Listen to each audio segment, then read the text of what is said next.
नमस्कार दोस्तों, मैं कांस्टेबल दशरथ यादव आपके लिए आरएसी में हेड कांस्टेबल जो पदोन्नति परीक्षा होती है उसका सिलेबस आपके लिए पहले लेके आया था। उसके अगेन मैं अब आपके लिए सिलेबस ही लेके आया हूँ। तो आपके जो पदोन्नति की जर्नी है कांस्टेबल से हेड कांस्टेबल की एग्ज़ाम से संबंधित, उसमें मैं आपके साथ हूँ और आपकी तैयारी के लिए मैं लेके आया हूँ। आज का अपना टॉपिक है भारतीय दंड संहिता 1860 और भारतीय दंड संहिता 1860 की धारा 21, धारा 21 लोक सेवक,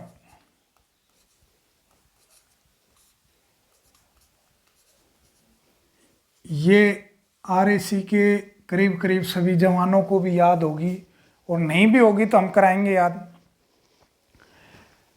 भारतीय दंड संहिता 1860 आईपीसी की धारा 21 लोक सेवक, भारत की सेना, नौसेना, वायुसेना का हर आयुक्त ऑफिसर, न्यायाधीश जिसको कोई न्यायिक निर्णय करने के लिए विधि ने पाबंद किया है, न्यायालय का हर ऑफिसर जो रिसीवर कमीशन का काम करता हो, न्यायालय के द्वारा नियुक्त हो, वो भी लोक सेवक होता है। जो कोई अन्वेषण यानी रिपोर्ट जांच वाँच लेने देने तैयार करने का कार्य करता है वो लोक सेवक होता है। और लोक सेवक की सहायता करने वाला हर सदस्य लोक सेवक ही होता है। पंचायत का सदस्य न्यायालय द्वारा निर्देशित किया गया मध्यस्थता करने के लिए नियुक्त हर व्यक्ति, यानी जो अपनी पंचायतों में जो मध्यस्थता कराते हैं, अगर न्यायालय द्वारा नियुक्त है तो वो लोक सेवक की गिनती में, अकाउंटिंग में आता है। सरकार का हर ऑफिसर जो अपराधों का निवारण करे, यानी किसी भी प्रकार के अपराधों का जो कोई निवारण करेगा वो भी लोक सेवक की श्रेणी में ही आता है। और जो कोई अपराधों की निवारण करे या इतला दे यानी कोई सूचना देता है, वो भी हर ऑफिसर के नाते जो किसी संपत्ति को ग्रहण करे, यानी जो सरकारी संपत्ति है उसका प्रभार ले, यानी उसकी जिम्मेदारी ले, उसको प्राप्त करे या गवर्नमेंट के कहने तक उसको उसका संचालन करता है या उसको व्यय करता है, जो राजस्व आदेशों की पालना करता है, जैसे पटवारी, सेक्रेटरी ये हुए, तो ये सब ऑफिसर हैं जो लोक सेवक की श्रेणी में आता है। निर्वाचन नामावली यानी अपने वोटिंग लिस्ट होती है, वोटिंग लिस्ट को तैयार करना या वोट डलवाना, निर्वाचन करवाना, निर्वाचन से संबंधित कोई भी अगर किसी भी प्रकार का कार्य करता है निर्वाचन से संबंधित, वो भी लोक सेवक होता है। सरकार से वेतन प्राप्त करता हो या लोक कर्तव्य में सरकार से कमीशन के रूप में धन प्राप्त करता हो तो वो लोक सेवक होता है। केंद्र तथा राज्य का ये जो प्राइवेट लिमिटेड है जो कंपनियां होती हैं वो भी लोक सेवक की श्रेणी में आती हैं। वो केंद्र और राज्य सरकार का एक अधिनियम है, कंपनी अधिनियम, जो राज्य और केंद्र सरकार के अधीन जो निगम स्थापित कर रखे हैं उसमें निगम कंपनी अधिनियम है। उसमें धारा 617 है। धारा 617 के में उसका वो दे रखा है कि जो निगम कंपनियों में काम करते हैं वो कौन कौन लोक सेवक होते हैं। अब मैं धारा 21 में लोक सेवक आपको लिख के बताता हूँ। तो यानी आपसे पूछा जाए कि जो भाई लिमिटेड कंपनियां होती हैं गवर्नमेंट की और प्राइवेट कंपनियां होती हैं, क्या उनमें भी लोक सेवक होते हैं क्या? तो उनमें जो लोक सेवक हैं उनकी परिभाषा है जो अधिनियम 617 में दी हुई है। कंपनी अधिनियम है उसकी धारा 617 है, उसमें दी गई है कि लोक सेवक कौन कौन से लोक सेवक होते हैं। अब आती है धारा 100, शरीर की प्राइवेट प्रतिरक्षा के अधिकार का विस्तार मृत्यु कारित करने पर कब होता है। ये आपके जो धारा 100 है इसमें शरीर की प्राइवेट प्रतिरक्षा के अधिकार का विस्तार मृत्यु कारित करने पर कब होता है। अब इसमें हमलावर की स्वेच्छा मृत्यु कारित करने या कोई अन्य अपहानि करने तक है, यदि वह अपराध जिसके कारण उस अधिकार के प्रयोग का अवसर आता है और इसको प्रमाणित निम्न प्रकार किया जाता है। अगर पहली शर्त इसमें यह है कि ऐसा हमला जिससे युक्तियुक्त रूप से यह आशंका कारित हो कि हमले का परिणाम मृत्यु होगा। दूसरा है हमले का परिणाम घोर उपहति होगा। बलात्संग के आशय से किया गया हमला। चौथा है इसमें प्रकृति विरुद्ध काम तृष्णा की तृप्ति के आशय से किया गया हमला। पांचवा है व्यपरण या अपहरण करने के आशय से किया गया हमला। छठा है अम्ल एसिड से किया गया हमला। ये एसिड से जो हमला होता है वो पहले ये धारा 100 में नहीं था, ये 2013 में एक संशोधन हुआ था अधिनियम का, 13 में हुआ था, 12 में हुआ था, पर ये जब जोड़ा गया था 2013 के अधिनियम संख्या ये जोड़ा गया था बाद में 2013 के अधिनियम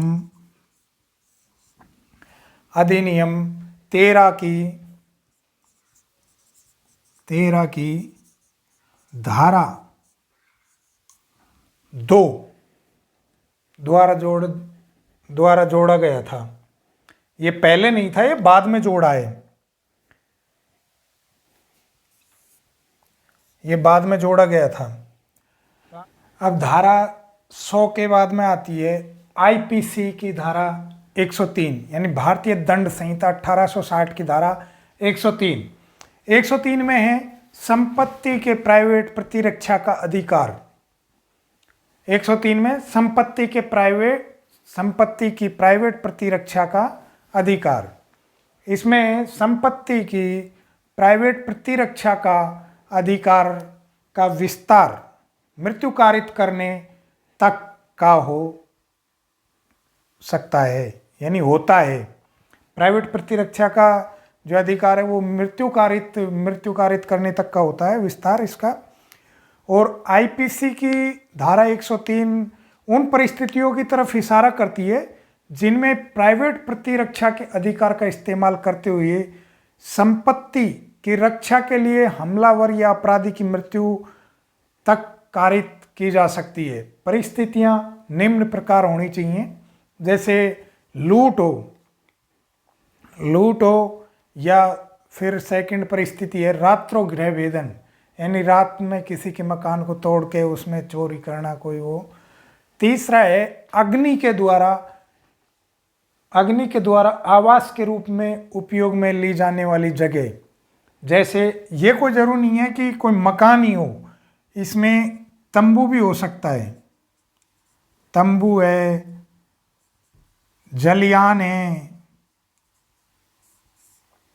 तंबू जलियान भी हो सकते हैं, या मानव आवास है, यानी किसी का घर हो, ऐसे किसी में आग लगा देना, तो उस जगह भी आप ये धारा 103 को काम में ले सकते हो। अगर आपके घर ही तंबू या जलियान है, कोई आपका उसमें कोई आग लगा दी है और आग लगा के उसको ख़त्म कर दिया, जगह को जलाना अग्नि के द्वारा, ये भी प्राइवेट प्रतिरक्षा का अधिकार में आती है।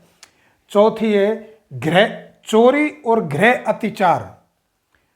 अब ये नहीं है कि चोरी कोई छोटी मोटी चोरी की और आपने उसको मार दिया, तो ऐसा नहीं होगा। इसमें आपको कंडीशन है चोरी और गृह अतिचार जो ऐसी परिस्थितियों में किया गया हो जिसमें युक्तियुक्त रूप से आपको ये आशंका हो कि अगर हमने प्राइवेट प्रतिरक्षा के अधिकार का इस्तेमाल नहीं किया अधिकार का इस्तेमाल नहीं किया तो उसका परिणाम मृत्यु होगा या घोर उपत्ति होगी, यानी बहुत बड़ा नुकसान होगा जिसकी क्षतिपूर्ति नहीं हो सकती, या तो कोई इतना बड़ा नुकसान होगा या आपकी मृत्यु तक करके जो हमलावर है, जो चोरी करने के लिए आया है, वो आपको मार के जाएगा, या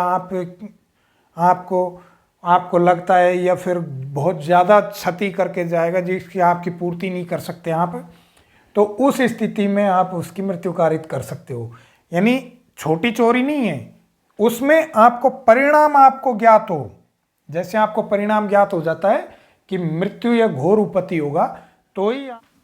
अब आता है आपका प्राइवेट प्रतिरक्षा के अधिकार के बाद में लोक प्रशांति के विरुद्ध अपराध होते हैं। वो लोक प्रशांति के विरुद्ध अपराध हैं, उनमें आपके धारा 141 141 आईपीसी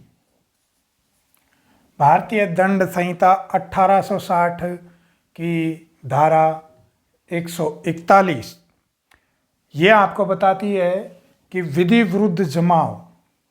धारा 141 बताती है विधि विरुद्ध जमाव। विधि विरुद्ध जमाव होता क्या है?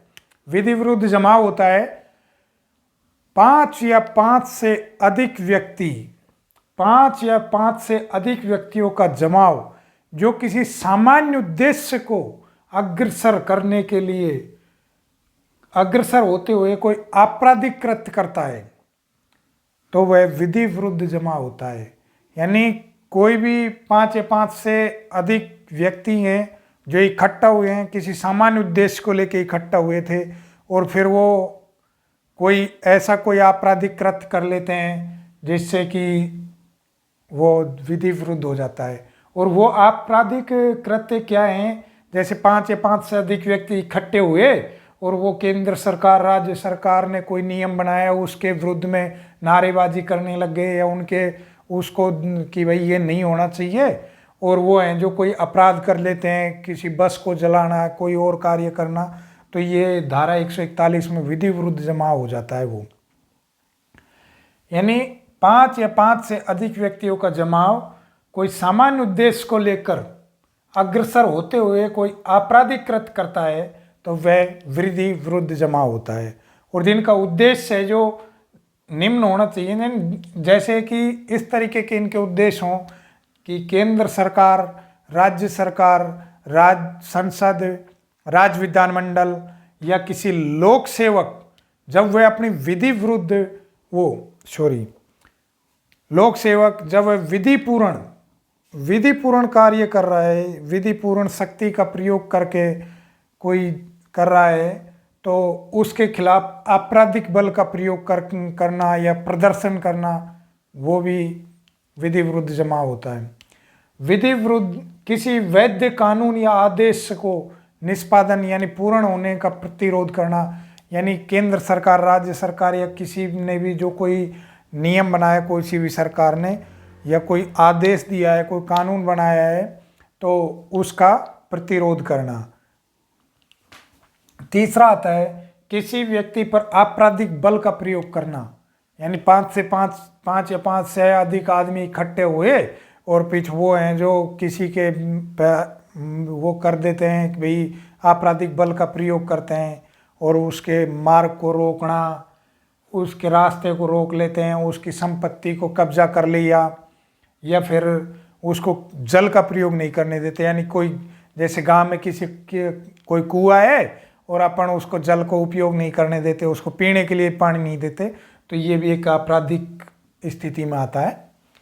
चौथा है रिष्टि या किसी आपराधिक अत्याचार या अन्य अपराध को करना। पांचवा किसी व्यक्ति पर आपराधिक बल का प्रयोग करके ऐसा कोई कार्य करवाना जो विधि विरुद्ध है, यानी विधि से वैध नहीं है और अपन ऐसा काम किसी व्यक्ति से करवाते हैं तो वो भी विधि विरुद्ध जमाव में, जैसे ये कार्य करते हैं तो वो विधि विरुद्ध जमाव होता है। और ये विधि विरुद्ध जमाव, इसमें आपको एक मैं नोट बताता हूँ। एक नोट है इसमें। नोट ये है कि कोई जमाव जो इकट्ठा हुआ है, इकट्ठा होते समय विधि विरुद्ध नहीं होता है। अगर कोई जमाव है जो इकट्ठा होते समय विधि विरुद्ध नहीं था परंतु बाद में विधि विरुद्ध हो सकेगा, यानी एक अपन सामान्य इकट्ठा हुए परंतु अपन ने फिर अपराध कर लिया, तो अपराध कर लिया तो वो विधि विरुद्ध जमाव होगा। कोई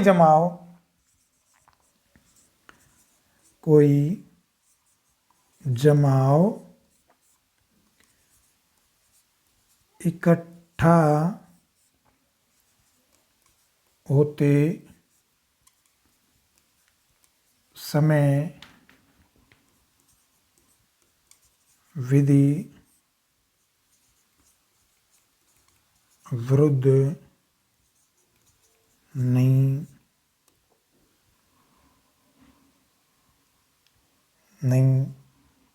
कोई जमाव इकट्ठा होते समय विधि विरुद्ध नहीं था परंतु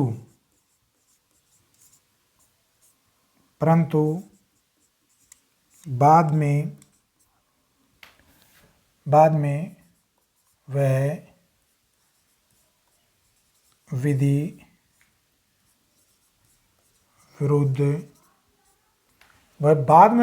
विधि विरुद्ध हो सकेगा।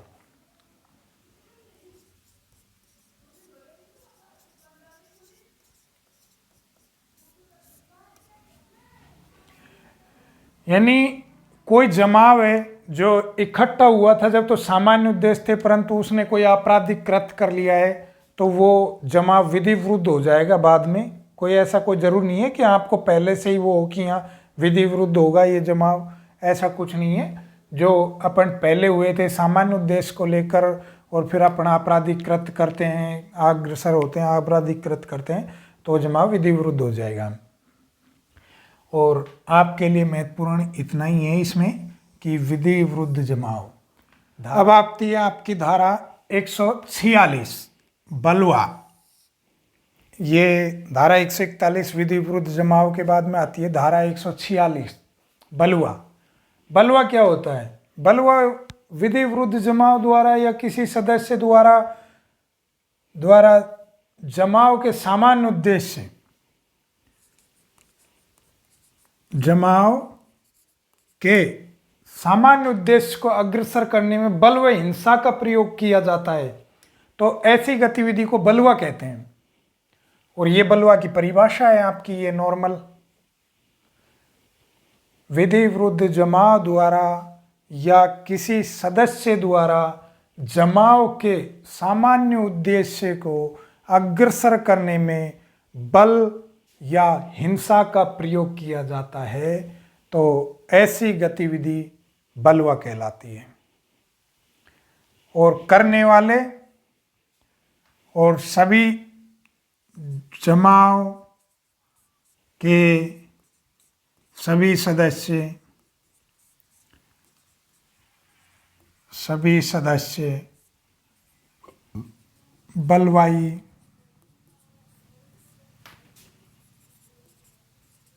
कहलाते हैं। सभी सदस्य इसमें बलवाई कहलाते हैं।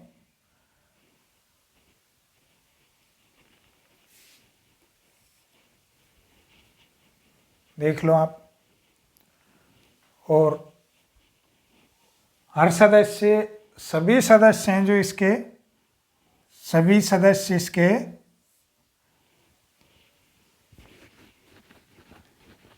बलवा करने के अपराधी भी होते हैं।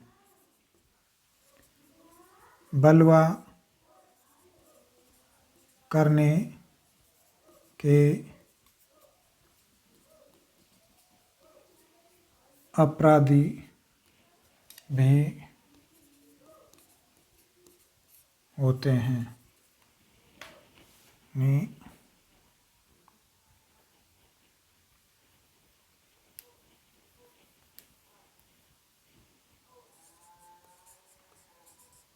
जमाव के सभी सदस्य बलवा करने के अपराधी भी होते हैं।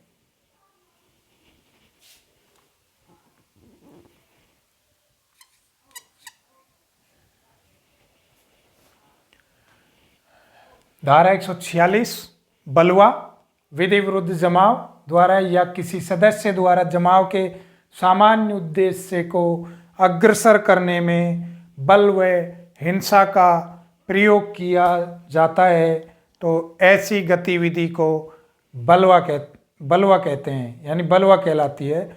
और जमाव के सभी सदस्य बलवाई कहलाते हैं और जमाव के सभी सदस्य बलवा करने के अपराधी भी होते हैं। अब आती है आपकी धारा 147। 146 बलवा और 147 है आपकी बलवा करने के लिए इसमें दंड है। आईपीसी की धारा 147 में बलवा करने के लिए दंड। जो कोई बलवा करेगा, यानी जो जमाव है और जमाव में अगर कोई विधि विरुद्ध जमाव था और जमाव में कोई अपराध करता है या जमाव के जो भी कैंडिडेट होते हैं सभी सदस्य बलवाई होते हैं और सभी पे वो अपराध थोपते हैं, तो वो अपराध जो बलवाई करते हैं, यानी विधि विरुद्ध जमाव में जो इकट्ठे सदस्य हैं वो बलवा करने के दोषी होते हैं। और जो बलवा करने का दोषी होता है, बलवा में दोषी सिद्ध होता है कि भाई ये भी कैंडिडेट बलवा के दौरान उपस्थित था, तो उसमें बलवा करने का दोषी होगा वह दोनों में से किसी भी भांति के कार्यवास जिसकी अवधि 2 वर्ष होगी से या फिर जुर्माने से, जुर्माना भी लग सकता है, ये में जुर्माने का फिक्स नहीं कर रखा कि भाई कितने रुपए का है, वो क्षतिपूर्ति के हिसाब से होता है, जुर्माने से या दोनों से दंडित किया जाएगा। अब है आपकी धारा 149। विधि विरुद्ध जमाव का हर सदस्य सामान्य उद्देश्य को अग्रसर करने के लिए किए गए अपराध का दोषी होगा यदि विधि विरुद्ध जमाव के किसी सदस्य द्वारा उस जमाव के सामान्य उद्देश्य को अग्रसर करने में अपराध किया जाता है, तो वहाँ उपस्थित हर व्यक्ति जो उस अपराध के किए जाने के समय जमाव का सदस्य है उस अपराध का दोषी है। यानी विधि विरुद्ध जमाव में जैसे भाई ये एक विधि विरुद्ध जमाव है,